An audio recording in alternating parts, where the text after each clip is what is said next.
Hello everyone, कैसे हैं आप सब। हम लोग डिस्कस करने वाले हैं आज के टॉपिक में। ये दो दो पार्ट में होगा, क्योंकि इजराइल का फिलिस्तीन के साथ अरब कंट्री का साथ आना, अक्सा मस्जिद, उसके अलावा टेंपल माउंटेन, यरूशलेम, ऐसे कई सारे टॉपिक एक साथ उलझ गए हैं।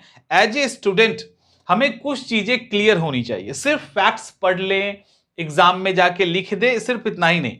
एज ए जागरूक स्टूडेंट हमें यह पता होना चाहिए कि एक्चुअली में चीजें हैं क्या। ये यहूदी रिलीजन के अंदर क्या क्या है, इस्लाम के अंदर क्या है, ईसाई के अंदर क्या है, बेसिक डिफरेंस क्या है, कहां तक ये सिमिलर है, कहां से ये अलग हो जाते हैं। इसके साथ ही जो अभी लड़ाई चल रही है उसको भी देखेंगे। हम लोग बेसिकली दो पार्ट में इसको कवर करने वाले हैं। आज का पार्ट जो है वो यहूदी, ईसाई और इस्लाम, इसके अंदर जो उनकी मान्यताएं हैं, जो परंपराएं हैं, वहां से स्टार्ट करेंगे। देखिए, ये तीनों एक लेवल तक इक्वल हैं। बात एक दूसरे की मानते हैं, सुनते हैं, और कहीं ना कहीं जो ये एक वर्ड आएगा, एक नाम आएगा, वो है इब्राहिम। यहां तक, ये इब्राहिम तक जो है ना, ये तीनों बड़े इक्वल टाइप दिखेंगे आपको। सब कुछ ठीक ठीक दिखेगा। है क्या, आदम से कहानी स्टार्ट होती है। आदम ने पाप किया, आदम के वंशज है सारे इंसान, और वो भी उसके जो भी पाप उन्होंने किया उसको पीढ़ी दर पीढ़ी लोग भुगतते जा रहे हैं।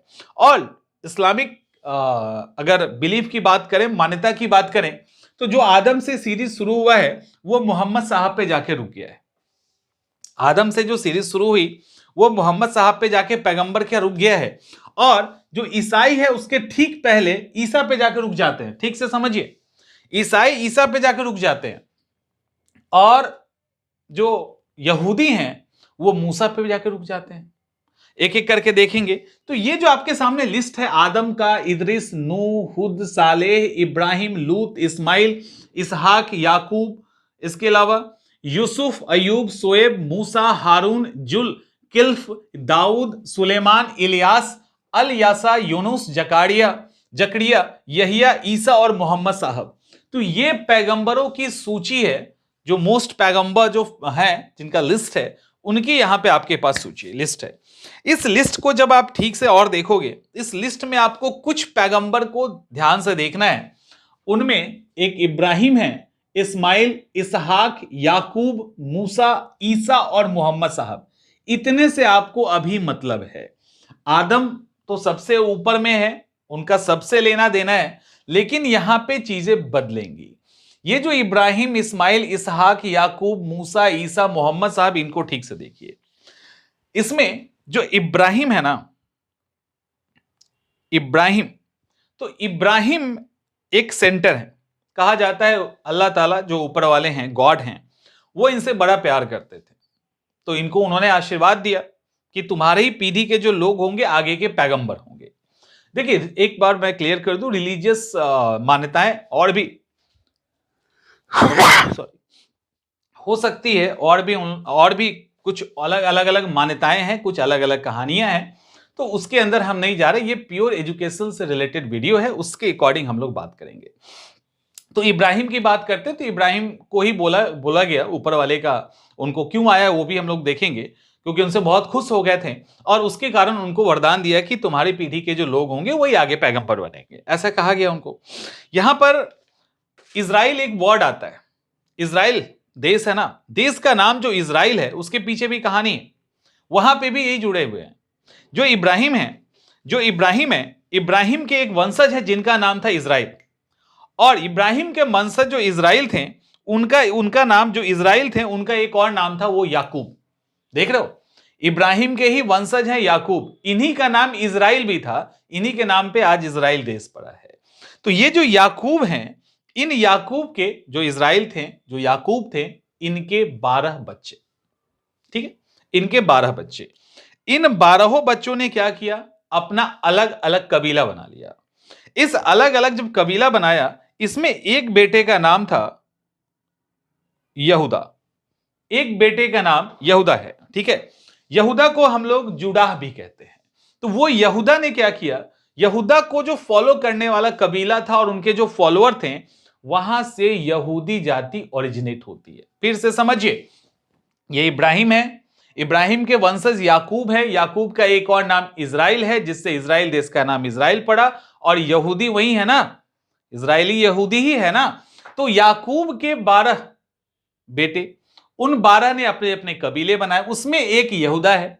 उस यहूदा को जो मानने वाले थे वो यहूदी कहलाए, और इस तरह से ये यहूदी रिलीजन आया। तो आप कहोगे कि ये मूसा साहब क्या कर रहे हैं यहां पे? तो ये जो मूसा हैं, इनको इस यहूदी रिलीजन का व्यवस्थापक कहा जाता है, जबकि ये भी पैगंबर हैं। मूसा भी पैगंबर हैं, लेकिन इनको यहूदी साम्राज्य का व्यवस्थापक कहा जाता है। राइट, यहां तक ठीक है। इसी यहूदी को जुडिस कहा जाता है अंग्रेजी में। तो यहां पे तो हजरत इब्राहिम तक की अगर हम बात करें, यहां तक की, तो इब्राहिम को ईसाई भी मानते हैं, यहूदी भी मानते हैं, और इस्लाम भी मानता है, यानी तीनों का तीनों रिलीजन पूरा का पूरा। वैसे इस्लामिक रिलीजन की बात करें तो जितने पैगंबर हैं उन सबको इस्लाम मानता है, क्योंकि इस्लाम लास्ट तक पहुंचा है मोहम्मद साहब तक। जो यहूदी हैं वो मूसा तक रुक जाते हैं, यानी यहूदी के लास्ट पैगंबर कौन है? मूसा। ईसाई के लास्ट पैगंबर कौन है? ईसा मसीह। वो वहीं रुक जाते हैं, यहां तक पहुंचते हैं। इसीलिए इस्लाम इन सारे पैगंबरों को की रिस्पेक्ट करता है, उनकी बात करता है। हो गया यहां तक।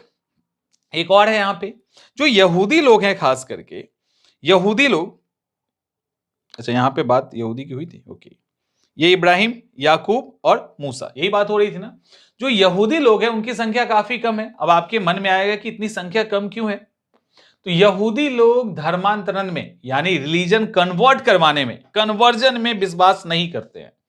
तो वो कन्वर्जन करवाने की कोशिश ही नहीं करते जैसा अदर रिलीजन करते हैं। उसके कारण आज इनकी संख्या काफी कम है।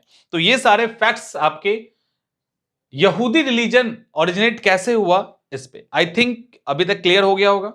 तो इस तरह से यहूदी रिलीजन का इस याकूब से डायरेक्ट संबंध है। याकूब के बेटे के थ्रू इस रिलीजन, ये रिलीजन जो है वो आगे बढ़ा, और लास्ट में अंतिम पैगंबर मूसा के रूप में है, जो यहां पे रुक जाते हैं आके।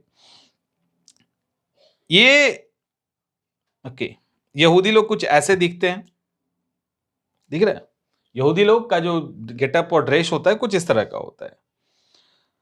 इसके बाद एक कहानी है यहाँ पे, एक और चीज, एक और है कि जो इजराइल है, इजराइली हैं या यहूदी हैं, यहाँ पे इब्राहिम के एक बेटे हैं इसहाक। इसहाक, ये इसहाक के वंशज हैं, क्योंकि इसहाक का बेटा और इब्राहिम के पोते का नाम जैकब है। वही जैकब जो है ना, वही वाला नाम है जिस नाम को अलग अलग कर दिया गया है, जैकब यानी यहूदा। तो वो हैं, उन्हीं से आगे जाके यहूदी ओरिजिनेट होते हैं। अब ईसाई की बात करें, ईसाई की बात अगर हम करें तो ईसा मसीह आपको पता है यहां पे। तो ये जो ईसा मसीह हैं ये भी इब्राहिम के ही वंशज हैं, क्योंकि इब्राहिम को ये वरदान दिया गया था, ये आशीर्वाद दी गई थी कि हम तुमसे खुश हैं, ऊपर वाले गॉड की तरफ से तुम्हारे वंशज के लोग आगे पैगंबर होंगे। तो ये भी इन्हीं के वंशज हैं। इसके अलावा इस्लाम में मोहम्मद साहब का सबसे सम्मान के साथ नाम लिया जाता है। तो जो मोहम्मद साहब हैं वो भी इसी इब्राहिम के वंशज इस्माइल के वंशज है। ठीक है, तो ये इन्हीं का वंशज है। ये मैं दिखाने के लिए यहां पे लिख दिया हूं कि ये भी जो है ना इब्राहिम के ही वंशज है, इस्माइल से आगे इनका आगे बढ़ाई है। ठीक है, तो इस्माइल के वंशज मोहम्मद साहब हैं। अब यहां पर एक फैक्ट आता है, वो आता है कि आखिर इब्राहिम जो हैं इनको ये वरदान क्यों दिया गया कि आगे आने वाले पैगंबर आप ही के यहां से होंगे। एक फेस्टिवल आता है इस्लाम में, वो है बकरीद का फेस्टिवल। ये कहानी बकरीद की कहानी से जुड़ी हुई है। इब्राहिम आपको पता है पैगंबर है, इनको एक आदेश आया, इनको आदेश आया कि तुम अपने बेटे की बलि दो। इनको जब आदेश आया कि तुम अपने बेटे की बलि दो, तो इन्होंने अपने बेटे की बलि, तैयार हो गए कि ठीक है ऊपर वाले का आदेश है, हम बेटे की बलि देंगे, अल्लाह का आदेश है हम देंगे। तो इब्राहिम ने अपने बेटे को बोला, बेटा भी तैयार हो गया और बेटा भी अपना जहां पे बलि दिया जाता है वहां लेट गया। तो बाद में वो दूसरे जानवर में कन्वर्ट हो गया, और उसी कन्वर्ट हो गया चूंकि अपने बेटे की बलि देने के लिए उन्होंने चला दिया कि अब अगली, उन्होंने वार कर दिया कि गर्दन कट जाएगा, लेकिन ऐसा हुआ नहीं, और फिर वहां पे एक दूसरा जानवर आ जाता है। ये कहानी है। इसके बाद से बकरीद मनाई गई, जिसको बकरा ईद भी कहते हैं। यहीं से दो नाम जुड़ गया, वो है इस्माइल का और एक है इसहाक का। ये जो इस्माइल देख रहे हो, तो इब्राहिम ने जिस बेटे को लिटाया बलि देने के लिए, यहां पर इस्लाम और ईसाई के बीच में अंतर आ गया। यहां पर इस्लाम कहता है कि वो जो लड़का था वो इस्माइल था जिसको लिटाया गया बलि के लिए, और इब्राहिम और जो ईसाई हैं वो ये कहते हैं कि जो इब्राहिम ने जिस बेटे को लिटाया उसका नाम इसहाक था, यानी जिसकी बलि देनी थी उसको इस्लाम के अकॉर्डिंग वो इस्माइल था, और ईसाई के अकॉर्डिंग, जो क्रिश्चियन हैं उनके अकॉर्डिंग वो इसहाक था। ये फैक्ट है यहां पे। अब इसी के अकॉर्डिंग अब यही जब हुआ तो ऊपर वाले ने खुश हो गए और इनको बोला कि ठीक है, आगे तुम्हारे ही वंशज के लोग आते रहेंगे। तो ये जो इसहाक है जिसको ईसाई मानते हैं, वहीं से आगे याकूब, यूसुफ, मूसा, दाऊद, सुलेमान और ईसा मसीह आते हैं। उसके बाद फिर आते हैं ना मोहम्मद साहब, तो ईसा मसीह आते हैं, वहां पे जाके कहानी रुक जाती है। तो ये सारे फैक्ट्स हैं, यहां तक क्लियर। अब क्यों कहानी, अब ईसा मसीह पे जाके कौन रुक जाता है? ईसा मसीह अगले पैगंबर मोहम्मद साहब को नहीं मानते हैं, इवन कहा जाता है कि बाइबल में या अलग अलग ग्रंथों में मोहम्मद साहब का उपहास यानी मजाक भी उड़ाया गया है। ईसाई और इस्लाम के बीच में लड़ाई का एक बड़ा मुद्दा यह भी है। अब और ये क्या है, इस्लाम का क्या है कि चूंकि मोहम्मद साहब तक सारे पैगंबर हैं और मोहम्मद साहब ने कहा जितने पैगंबर है सब भाई भाई हैं, तो वहां पे सम्मान करना ही करना है, नहीं करने का कोई विकल्प है नहीं। तो यहां पे दोनों कॉन्सेप्ट थोड़ा सा अलग हो जाता है, उसके कारण एक डिस्कशन है, एक डिबेट है, एक झगड़ा है जो दोनों रिलीजन के बीच में होता है। ईसाई यीशु को मानते हैं, आपको पता है उनकी मां का नाम मरियम है, और जब यीशु जन्म लिए उस समय मरियम की शादी भी नहीं हुई थी, वो उस समय कुमारी थी। ईसाई धर्म की अगर हम बात करें तो एक टर्म यूज होता है, दैट इज ट्रिनिटी। ईसाई धर्म ट्रिनिटी में बिलीव करते हैं, और ट्रिनिटी के कारण ईसाई के अंदर भी झगड़ा है, एक क्लियरिटी नहीं है, और इस्लाम के साथ इनका पूरा का पूरा मतभेद है इस ट्रिनिटी के कारण। क्योंकि इस ट्रिनिटी में तीन कॉन्सेप्ट है। इस ट्रिनिटी में ट्राइंगल में तीन लोग हैं, एक तो खुद ईश्वर, दूसरा उनका बेटा, और तीसरा पवित्र आत्मा। ठीक है, इस ट्रिनिटी में एक पिता है, एक पुत्र है, एक पवित्र आत्मा है, ये कॉन्सेप्ट है। यहां पे जो क्रिश्चियन हैं, जो क्रिश्चियनिटी वाले हैं, वो कहते हैं जो ये यीशु हैं वो ईश्वर के पुत्र हैं, और ये ईश्वर भी हैं। ठीक है, तो हम ईश्वर तक इसी माध्यम से पहुंच सकते हैं। और इस कॉन्सेप्ट में आप कहोगे कि इस कॉन्सेप्ट को बहुत क्लियर होकर समझाइए, ये कॉन्सेप्ट अपने आप में उलझा हुआ है, ये कॉन्सेप्ट अपने आप में, क्योंकि जो पूर्वी चर्च है और जो पश्चिमी चर्च है उनको खुद ही नहीं पता कि ये ट्रिनिटी का कॉन्सेप्ट हम लेके कैसे चले, क्योंकि एक पिता है, एक पुत्र है और एक पवित्र आत्मा है। कोई कुछ का कहना यह है कि ये उस ऊपर वाले के पुत्र, ठीक है, कुछ का कहना है ये ऊपर वाले के पुत्र तो हैं लेकिन ये खुद भी ऊपर वाले ही हैं। समझ में आ रहा है? तो ये ट्रिनिटी का जो कॉन्सेप्ट है, इसको लेके चर्चों के बीच में, ईसाई कम्युनिटी के बीच में भी एक बड़ा कंफ्यूजन है। दूसरी तरफ जो इस्लाम है वो ट्रिनिटी को बिल्कुल ही एक्सेप्ट नहीं करता, उसको एकदम ही से इससे मतलब नहीं है, क्योंकि ईश्वर का कोई पिता नहीं, कोई फैमिली, कोई बेटा नहीं, कोई फैमिली नहीं, वो अलग है। तीनों एक तरह से एकेश्वरवाद को ही फॉलो कर रहे हैं। यहूदी भी एकेश्वरवाद है, ईसाई भी है और क्रिश्चियन भी है, लेकिन तीनों का जो ईश्वर का कॉन्सेप्ट है वो बिल्कुल अलग हो जाता है। तो ट्रिनिटी ये बिल्कुल ही नहीं मानते, और वो ट्रिनिटी मानते हैं। जबकि अगर बात करें बिलीव की, तो वो ईसा मसीह को मानते हैं। इस्लाम ईसा मसीह को मानता है क्योंकि वो पैगंबर है, ठीक है। वो इससे आगे बढ़ के मोहम्मद साहब पे जाके रुक जाते हैं, लेकिन यहां तक सब ठीक है। लेकिन ये जो ईसाई हैं वो इनको ईश्वर का पुत्र कह दिए, इनकी मूर्ति बना दिए, इनका पूजा शुरू कर दिए, इनके थ्रू मोक्ष लेना शुरू कर दिया, तो उसके कारण इनको दिक्कत होना शुरू हुआ। तो यहां पर भी एक क्लैश है। तो यहां तक सब कॉन्सेप्ट चल रहा है, लेकिन यहां डिवीजन हो गया, यहूदी मूसा पे ही छोड़ दिए सब कुछ। समझ में आ रहा है? तो उसी सीक्वेंस, इसीलिए कहा जाता है ये एक इब्राहिमी धर्म है, यानी इब्राहिम के समय से ही ये थोड़ा अलग अलग होते होते अलग अलग हो गया। जैसे हिंदू रिलीजन के अंदर हिंदू जिसको सनातन रिलीजन कहते हैं, उस वही चलता रहा, आगे जाके जैन अलग हो गया, बौद्ध अलग हो गया। समझ में आ रहा है? और भी अलग अलग संप्रदाय हो गए, तो वही चल रहा था, अलग अलग हो गए। तो यहां पर भी कहा गया कि पैगंबर सारे वही हैं, तरीके सबके बदलते चले गए। तो ये सारा चीज था। तो ट्रिनिटी हो गया। और इस्लाम की अगर हम बात करें तो इस्लाम की लास्ट किताब कौन सी है? इस्लाम की जो लास्ट किताब है वो कुरान है, और कहा गया है कि कुरान को जिब्राइल हैं, जो स्वर्ग के दूत हैं, उसको ऊपर वाले के एक एक शब्द को उन्होंने नीचे पहुंचाया, उससे एक किताब का निर्माण हुआ। एकमात्र किताब कुरान है जिसपे कोई राइटर का नाम नहीं लिखा होता है। इसके अलावा बाइबल में भी कहा गया है कि बाइबल को अलग अलग टाइम में अलग अलग लोगों ने लिखा है, लेकिन कुरान के बारे में ऐसा कभी कोई नहीं कहता। तो ये अलग अलग अपनी अपनी मान्यताएं हैं। अब यहां पर जब इस्लाम की बात भी थोड़ी कर लेते हैं, यहां पर भी बड़ा पंगा है। इस्लाम के अंदर भी शिया और सुन्नी का बड़ा झगड़ा है, शिया और सुन्नी का बहुत बड़ा झगड़ा है। और अगर दोनों कम्युनिटी की बात करें तो सुन्नी ही मैक्सिमम, जो आप देख रहे हो ना इस्लाम को, मुसलमानों को, वो 90% मुसलमान सुन्नी है, 10% ही शिया है। 90% सुन्नी है, 10% ही शिया हैं। हैदराबाद, लखनऊ, दिल्ली में भी आपको सुन्नी मिल जाएंगे, शिया मिल जाएंगे, ओवरऑल सुन्नी ही है, शिया बहुत कम। हर जगह शिया है, बहुत कम है। तो टोटल आप जितने भी दुनिया के मुसलमान हैं ना, उसको उठा लोगे ना, तो 80 to 90% आपको सुन्नी मिलेंगे और बाकी शिया। भारत में भी 16 करोड़ मुसलमानों में लगभग 2 करोड़ ही शिया हैं, बाकी सब सुन्नी हैं। तो सवाल उठता है, ये शिया और सुन्नी में इतना झगड़ा, इतना मारपीट क्यों होता है, क्यों होता है? ठीक है, यहां पर भी कई सारी कहानियां हैं। शिया के नीचे हजरत अली आ जाते हैं और सुन्नी के नीचे अबू बकर आ जाता है। हुआ ये कि पैगंबर मोहम्मद साहब का, यानी प्रॉफिट मोहम्मद साहब की जब डेथ हो जाती है, तो उसके बाद अगला कौन? तो ये तो कंफर्म था कि अब आगे कोई पैगंबर नहीं आना है, ये हमारे लास्ट पैगंबर हैं। ठीक है, अब कोई पैगंबर नहीं बनेगा। तब बात आई कि भैया ठीक है, पैगंबर नहीं बनेगा तो आगे कैसे चलेगा?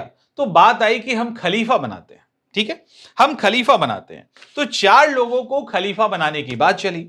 तो खलीफा बनाने की जब बात चली तो शिया ने बोला हजरत अली को पहला खलीफा बनाओ, हजरत अली को पहला खलीफा बनाइए।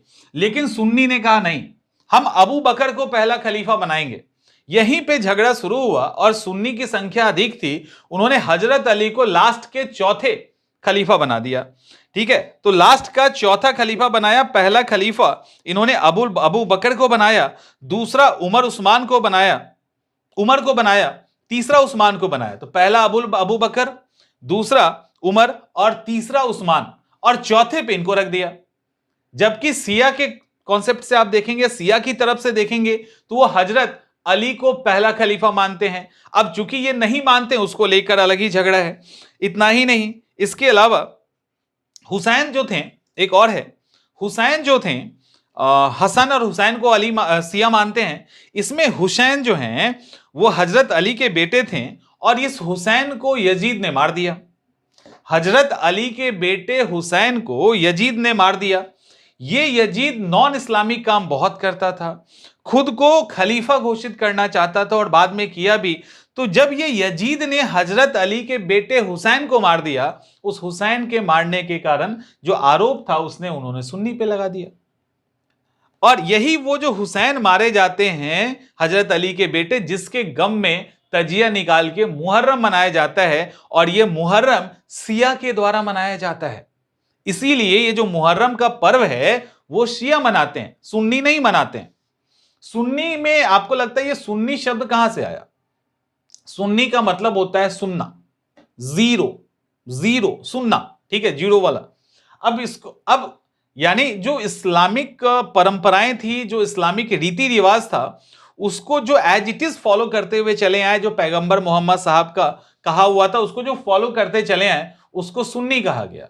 और जो उसके आगे अली तक पहुंच गए, अली के आगे पहुंच गए, उनको शिया कहा गया। तो बेसिक डिफरेंस इन दोनों के बीच में यही था। इसी के कारण काफी ज्यादा हंगामा हुआ और आज भी दोनों के बीच में जो लड़ाई होती है वो इसी के कारण होती है। ठीक है, शिया और सुन्नी। अब यहां पर कुछ और टर्म है। अब हम बात करते हैं यरूशलेम की। जो यरूशलेम है, अभी लड़ाई चल रही है ना, इसको हम लोग डिटेल में नेक्स्ट पार्ट में कवर करेंगे। यरूशलेम की अगर बात करें तो अभी लड़ाई चल रही है, लेकिन वहां यरूशलेम एक ऐसा शहर है जिसको यहूदी भी चाहते हैं, ईसाई भी चाहता है और इस्लाम भी चाहता है। तो ये यरूशलेम को तीनों चाहते हैं, क्योंकि तीनों का एकदम कोर रिलीजियस इंटरेस्ट वहां पे, एकदम कोर रिलीजियस इंटरेस्ट है। कैसे कोर है? ये जो आप देख रहे हो जगह ना, ये जो आप जगह देख रहे हैं, यहां पे टेम्पल माउंटेन है। जो टेंपल माउंटेन है लगभग 36 एकड़ में फैला है। यहां पे तीनों ही रिलीजन का सबसे इंपॉर्टेंट रिलीजियस प्लेस है। उस रिलीजियस प्लेस में यहूदी की बात करें, अगर हम यहूदी की बात करें तो यहां पे एक पश्चिम की तरफ दीवार है, ठीक है। ये दीवार इनके लिए बड़ा ही रिलीजियस प्लेस है, क्योंकि जो यहूदी के स्कॉलर्स थे, जो पैगंबर थे, वो यहां आके भाषण दिए थे और इब्राहिम के बेटे इसहाक की जो बलि है, बकरीद वाली बलि, इसहाक ईसाई धर्म जो मानता है, इस्माइल को नहीं मान के इसहाक को मानता है ना, जिसकी बलि देने की कोशिश इब्राहिम के द्वारा की गई और बाद में बकरीद मनाया गया, तो वो यहीं पर दिया गया था। तो इसहाक की जो बलि की कोशिश थी वो इसी जगह पे की गई थी, तो यहूदी के लिए इंपॉर्टेंट हो गया। दूसरा, इस्लाम की बात करें, अल अक्सा मस्जिद, ठीक है। अल अक्सा मस्जिद यही है। ये अल अक्सा मस्जिद इसलिए इंपॉर्टेंट है कि मोहम्मद साहब ने यहां एक रात गुजारी और यहां से एक दिन के लिए कहा जाता है स्वर्ग गए थे, ठीक है। तो रात गुजारी और स्वर्ग भी गए थे, तो अल अक्सा मस्जिद का उसलिए। और जो इनका होली बुक है बाइबल, कुरान, इसके अंदर अल अक्सा का जिक्र है। अब इस्लाम की अगर हम बात करें तो ये भी, ईसाई की बात करें ये भी उतना ही है, क्योंकि ईसाई की अगर हम बात करें तो यहां पे ईसा मसीह को सूली पर चढ़ाया गया था, ऐसी मान्यता है। और ये जो चर्च है इसका नाम है the Church of the Holy Sepulchre, the Church of the Holy Sepulchre. यहीं पे इनका मकबरा भी है जहां से वो गायब हो गए थे। तो ये ईसाई के लिए हो गया। तो आप सोचिए कि तीनों रिलीजन के लिए ये कितना इंपॉर्टेंस रखता है, तो कैसे तीनों रिलीजन छोड़ दें। तो ये सारे फैक्ट्स हैं। तो उम्मीद करते हैं कि जो अब हम लोग बात करेंगे यरूशलेम पे।